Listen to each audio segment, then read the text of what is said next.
This is a 2002 GMC Sierra Denali, and it's one of the most interesting pickup trucks of its era. That's because the original Sierra Denali was a pioneer in the luxury truck world in many ways, including Quadrasteer. And if you don't know what that is, well, get ready for a thorough review of all the wonderful quirks and features of the old school Sierra Denali. Before I get started, big news, this Sierra Denali is currently for sale and it's being auctioned live on Cars and Bids. This is a special truck with Quadrasteer fully functioning, the 6-liter V8 and all the luxury features these had, and you can buy it on Cars and Bids. So, once you finish watching this video, click the link in the description below to visit the live auction for this Sierra Denali where you can bid on it and buy it only on Cars and Bids. Alright, time for the quirks and features of the original GMC Sierra Denali. Now, I'm going to start by discussing why this truck is special. There are a few reasons, and a big one is that this truck basically began the world of the luxury pickup truck that's become so popular. Before there was a Ford F-150 Limited or Platinum or a Toyota Tundra 1794 edition or a Chevy Silverado High Country. Before all of that, there was this, the GMC Sierra Denali. So here's the history. The Denali name first came in the late 90s on an SUV. Cadillac had just released its new Escalade SUV in '99, and General Motors figured they would give the GMC brand a little of that by creating a luxury version of the GMC Yukon called the Yukon Denali, and it was pretty successful. So GM decided to take that formula, a big SUV with a luxury version, and apply it to the pickup truck. Strangely enough, in the first year of their luxury GMC Sierra, they called it the C3. That was just for the 2001 model year. But for 2002, they took the Denali name that had already been on the Yukon and they put it on the Sierra, and they created this, the original GMC Sierra Denali. And by doing that, GM created two really big things. Number one, the beginning of the full-size luxury pickup truck, which has exploded in popularity ever since. And number two, the beginning of the Denali name as a brand, not just a Yukon trim level. Now it was on multiple vehicles, and it has since become a massive luxury brand with a name that honestly is stronger than GMC itself, Denali. Now, there are a few luxury quirks and features that are interesting about this truck, but by far the most exciting is Quadrasteer. The Sierra Denali pioneered Quadrasteer for General Motors, and this was a 4-wheel steering system that gave the truck more maneuverability, particularly at low speeds. And the way that worked was the rear wheels would steer in the opposite direction of the front wheels at low speeds when you had Quadrasteer turned on. So the front wheels would go like this, the rear wheels would go the other way, which would aid the truck in low speed maneuverability. That was a big deal since pickups were getting bigger and bigger. Well, suddenly you had one that was easier to drive in tight spaces. In fact, the turning radius of the regular GMC Sierra was around 47 feet, but with Quadrasteer, that figure dropped to around 37 feet, which was roughly equivalent to the Chevy Cavalier, which was the compact car that Chevy was making at the time.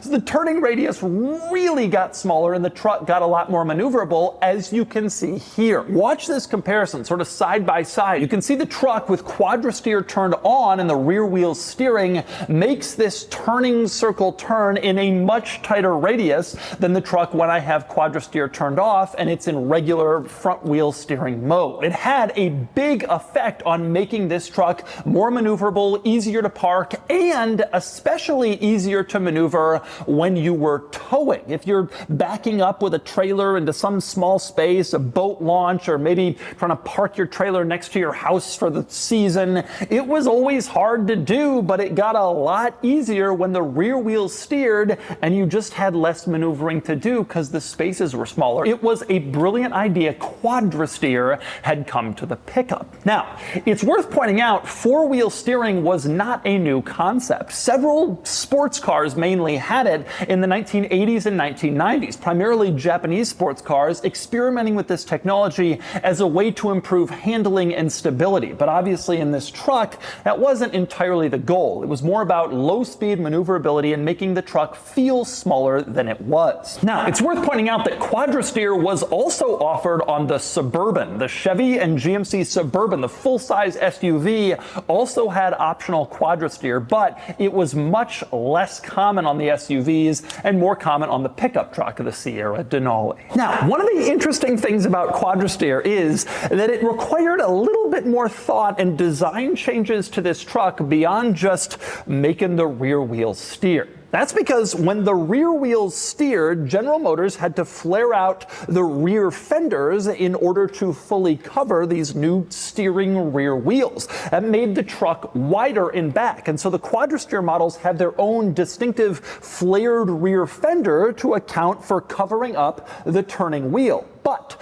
by flaring out the rear fenders, the pickup then became too wide to be classified as a normal passenger pickup truck, and it had to abide by some new regulations, specifically with regards to lighting. With this wider body, the government mandated that this truck now carry commercial vehicle marker lighting, and you can see that especially on the fender itself. There's an orange light directly in front of the rear wheel, and there's a red light directly in back of the rear wheel. This was on all Quadrasteer models, mandated due to the added width from this fender. And the lighting didn't end there. The extra width, the commercial vehicle lighting requirements also meant that this truck had to have roof-mounted marker lights, and you can see them up here. GM only installed these lights on vehicles equipped with Quadrasteer because it was required by regulation. And so if you're looking at one of these pickups, and if you can't quite tell, oh, is that a flared fender? Is it a Quadrasteer?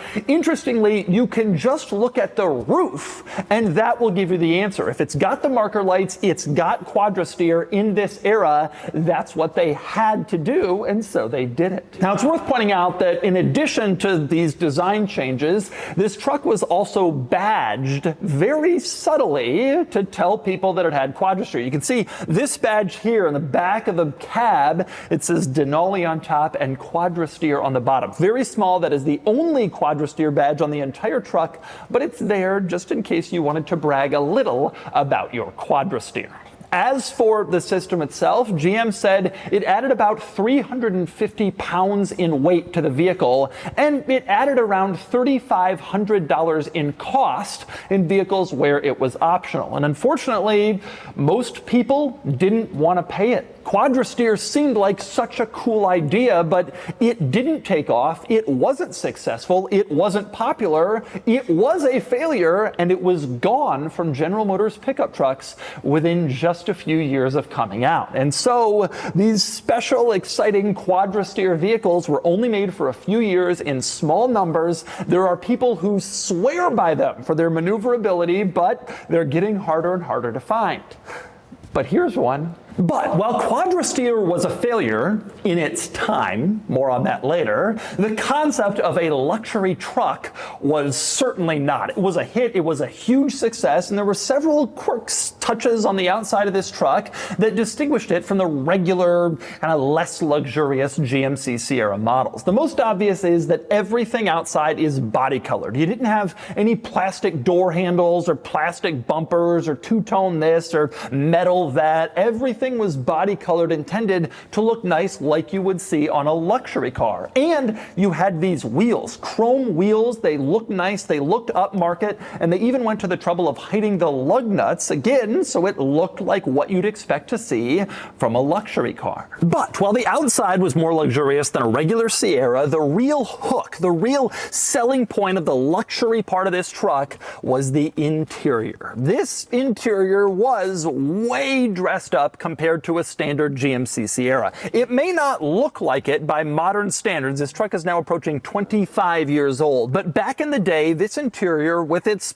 custom stitching and its wood trim in various places and its leather upholstery, this was a high-class interior for a pickup truck. This was the era when most trucks were used for work purposes. They had vinyl seats and plastic or rubber floor mats. They had plastic everywhere in the interior. This was the first truck to really dress it up and take things to a totally new luxury level. Again, it may not look like it, but it was a foreign concept in the pickup truck world, a luxury truck with this level of luxury in the interior. Now, when you look at some of this stuff, you will see that the quality is not necessarily exactly the highest, since this was General Motors. You still had rounded edges on everything. You still had big panel gaps. There was still a lot of part sharing from other vehicles, but it really was dressed up compared to other trucks. And you had a lot of nice luxury touches in here. I already mentioned the leather upholstery. That was a big deal in a pickup, but you also got heated seats, which basically no trucks in this era had. And the driver's seat even had memory settings, which really was a pretty nice feature. You also had this center-mounted driver information center screen, which would show you your fuel range and various other things. In fact, it even had an integrated trip odometer for personal trips and a separate one for business trips. So when you took the truck out for business, you wanted to keep track of your miles so you could later get reimbursed from your company, you had a separate business trip odometer in the driver info center to do just that, which was pretty cool. You also had Home Link, as you can see on the ceiling here. These buttons allowed you to program your garage door opener in, so you didn't have to carry it around with you, and you could just tap on the button. It was a nice feature. And you had steering wheel audio controls. You can see them here. This was a big deal at the time. No pickup trucks had steering wheel audio controls, but the Sierra Denali certainly did. This truck also had adjustable suspension, interestingly enough. You can see this button over here marked Ride Control allowed you to select a firmer ride if you wanted. So if you were driving along and it just seemed too soft, too comfortable, and you wanted firmer, you could do that. I have no idea why anybody would. Obviously in a sports car, tighter suspension gives you better handling. In this truck, I'm not sure why, but they offered a adjustable ride control. Now, right above that, you can also see the button for the four-wheel steering system, and this allowed you to select between four-wheel steering and two-wheel steering. If, for whatever reason, you didn't want four-wheel steering to be active, you could switch back over to two-wheel steering and then switch back and forth depending on exactly what you wanted from the truck. Now, one thing that's interesting is despite the luxury focus of this truck, it is missing a few luxury features that we would now completely take for granted as sort of standard fare for a truck like this. For example, it does not have automatic headlights. You just have your regular old manual turn them on headlights. Same deal with auto climate control. You don't have that in here. You have to adjust the fan speed yourself, and you don't get dual zone climate control either. And you don't have automatic windshield wipers. You got to do that yourself. But it's not that surprising this truck didn't have everything, because back in this era, General Motors just didn't know how far to take the luxury truck. Nobody had ever really tried it to this level before, and they didn't know exactly what people would want from their luxury truck and how much they'd be willing to spend to get all of the luxury niceties. So they did a few things, they experimented, it turned out to be a massive success, and of course each future iteration of the luxury truck gained more equipment and more price tag as people demonstrated their willingness to pay for it. It is worth pointing out though that this truck did have one nifty little luxury, which is a writing pad here on the center console. You can see this central piece of the console, instead of being leather and stitched like the rest of it, is actually hard, so you could write down if you're on a job site, you're taking notes, you have access to that. And there's a button in front that popped up the writing pad where there's a little storage underneath, sort of a hidden storage compartment, which is cool. And of course, the center console itself also opened up to reveal an even larger storage compartment, which added some practicality in the interior. Now, another interesting luxury component of this truck was its powertrain and drivetrain, in part due to the engine itself. GM gave this truck its most powerful light-duty truck gas engine, which was a 6-liter V8 that made 325 horsepower and about 370 pound-feet of torque. Those were big numbers back then, and considering this was positioned at the top of the range, it only made sense that it had the top-of-the-range engine. But the luxury component of the powertrain really related more to the drive system. It was all-wheel drive, which is very unusual for a pickup truck even today. Most trucks have a four-wheel drive system that you push a button or turn a dial or a switch to go from two-wheel drive to four-wheel drive, but that's not how this truck worked. With all-wheel drive, it would cruise along with rear-wheel drive until it detected slipping, and then the truck would automatically power the front wheels as needed. That meant you didn't have to push a button or a switch. Now, a lot of pickup truck buyers actually prefer the control of pushing that button or that switch and activating four-wheel drive themselves. But for the use case of this truck, the luxury truck for the luxury buyer, all-wheel drive made more sense. It was an unusual feature in a pickup truck, hadn't really been tried before in any big numbers, but they did it here and it made sense for the Denali.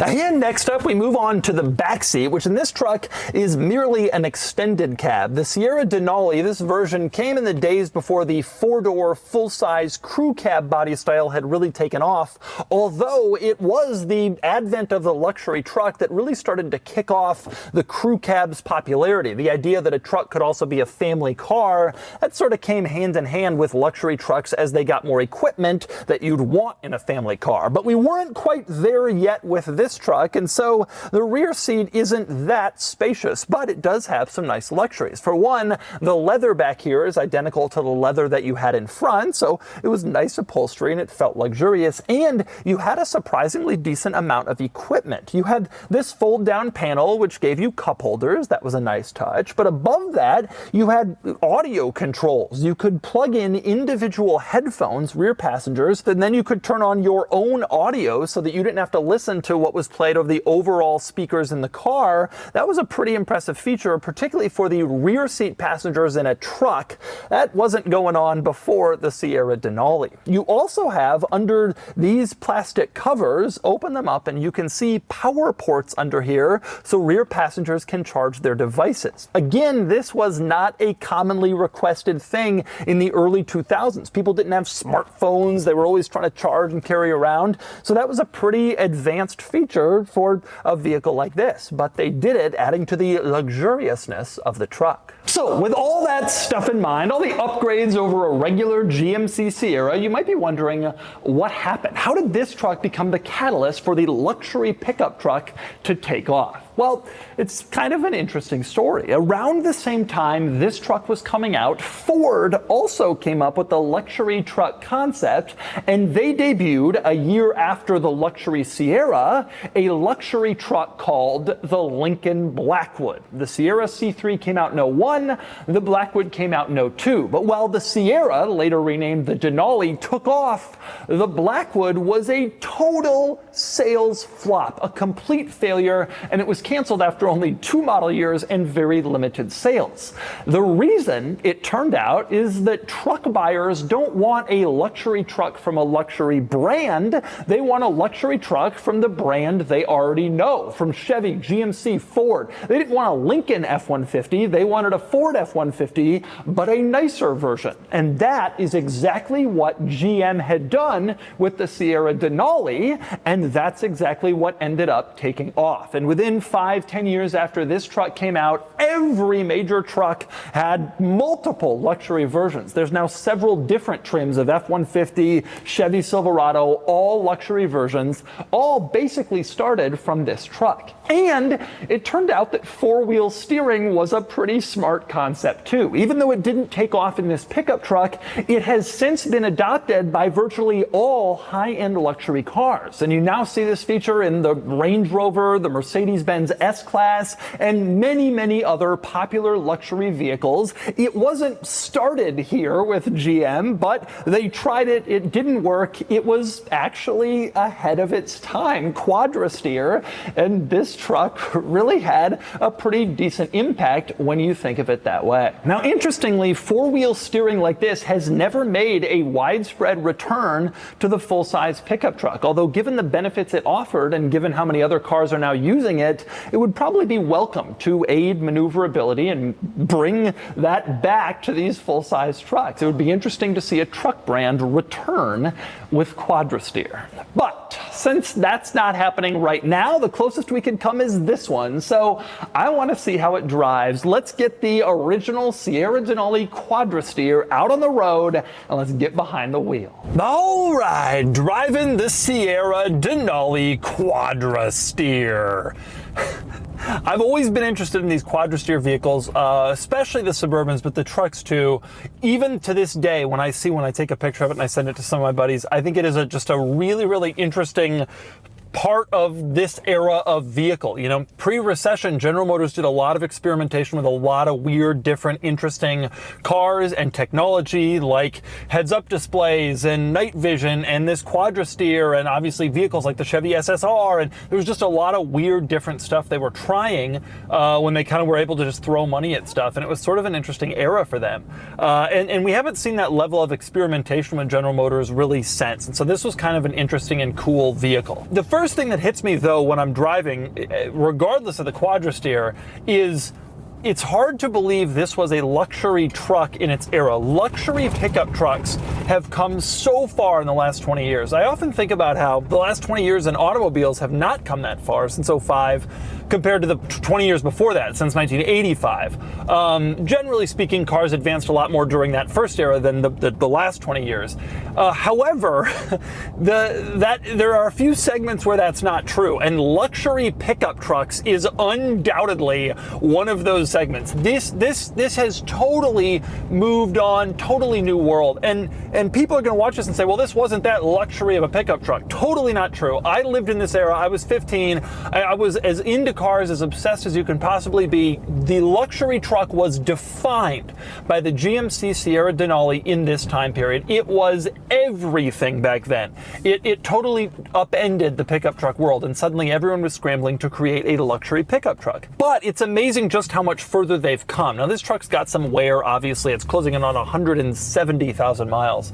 But you can still tell, like, this is a trucky vehicle that they've tried to dress up in most ways not as successfully as automakers do now. You get into a luxury pickup today, an F-150 Platinum or a new Sierra Denali, and you have this beautiful hand stitching and multicolor leather and perfect contours and, you know, these plaques and badges all over the place, just crazy stuff. And here, like, you had some wood trim, like they tried, like this was them trying. They just didn't know how far to take it. They didn't know how much consumers were willing to spend in order to have a luxury truck. And then they found out that, hey, it actually was really popular. Hey, let's try to do even more and charge even more and make even more margin. Okay, that worked. Now let's take it even further. But this was kind of the very beginning of you know, those attempts. But it really does feel like the beginning. The interior, though it is luxury, is by modern standards so far from where luxury trucks have gone. And that's also true with ride quality and NVH, noise, vibration, and harshness. This powertrain, while famously reliable, the 6.0 V8, is noisy. It's not exactly the smoothest. It's a truck powertrain. Obviously, it rides like a truck, which in modern luxury pickup trucks, a lot of automakers have done a pretty good job of kind of keeping calmer and not making happen quite as much. If you get into any other pickup from this era, you didn't have heated leather seats. You didn't have, you know, a driver information display and home link and obviously Quadrasteer and steering wheel audio buttons. Like, none of that stuff happened. So it was the beginnings. Now, with all that said, there's a lot to like about this truck, and I've always liked the GMT vehicles from this era. They're not really the nicest things. The panel gaps are big, both inside and out. They never seemed like they were put together tremendously well from a materials quality standpoint. However, these were reliable trucks. And I mean, that's easy to just base on the simple number of them that you still see running on the road. Like, they made a ton, they have lasted a long time, they end up doing crazy mileage. Like I said, 170,000 here, easy to find these with over 200,000 miles, no problem. These trucks really, really, really did workhorse duty. They really did have long lives, and in a lot of places, a lot of cases, they're still going. Overall, you know, you get this high seating position, this big V8. This feels like an old school truck, and in a way it kind of is a nice melding of, you know, luxury touches, but also sort of old school simplistic longevity, pre-turbochargers, pre-V6s, like sort of old school truck meets the beginnings of modern luxury, and that's kind of nice. And of course you have the cool benefit of Quadrasteer. It's interesting to check it out and see where it went, and it's interesting to see General Motors I've talked a lot about how they come up with ideas and then bail on them just as they're getting good, like the Oldsmobile Bravada, which was kind of an early luxury SUV. In this case, they came up with the idea, they stuck with it, they made it happen, and they kind of started this trend that they then continued and make tons of money from. And it's interesting to kind of go back and see where it began, how it began, etc. And so that's the 2002 GMC Sierra Denali. This was among the very first luxury pickup trucks, and certainly a pioneer with Quadrasteer, a failure in its day, but now widely adopted by dozens of different luxury cars. This is a very special truck. I'm thrilled I had the chance to check it out, and now it's time to give this Sierra Denali a DOUGSCORE. And the DOUGSCORE is here, 40 out of 100, which puts the Sierra Quadrasteer here against rivals, actually tying the Lincoln Blackwood, which is undoubtedly its closest competition. The Sierra Denali is a neat truck with some excellent benefits, like a durable powertrain, some nice luxury features, and of course Quadrasteer. The drawback is basically any early Sierra Denali is getting up there in years and mileage now, and they'll all be worn out soon. We can only hope for a return of Quadrasteer someday.